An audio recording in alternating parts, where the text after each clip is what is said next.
I made like 3 videos, batch content, but I wouldn't be uploading them because I changed niche. I learned to evaluate that.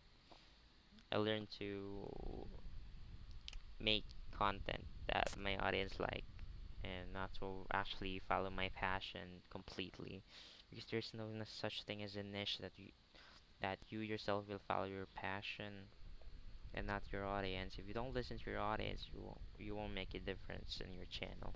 In YouTube channel, it's all about having a common ground between your audience and what you want.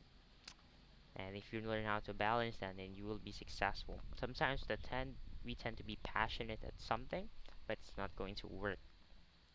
So it made me feel bad, made me feel lonely,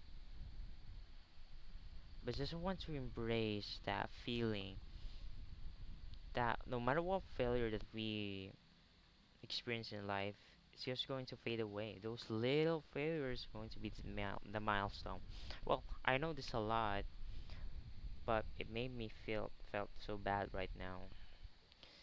It's an emotion, and I want people to learn about the power of stoicism or being emotionless, like being mentally aware but not emotionally. So, for example, we experience this failure. Oh, I didn't pass at this college. All right, let's move on. Oh, I didn't pass in this scholarship. All right, it's a lesson. Move on. In the process, you're not neglecting your emotion.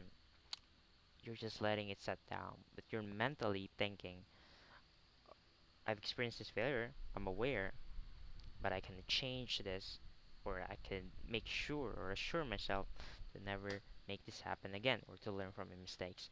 So those are my advice to the young generations who are experiencing failure, is to take the approach of being stoic, being emotionless, embracing the failure, embracing the mistakes, laughing out because life is too short to be sad.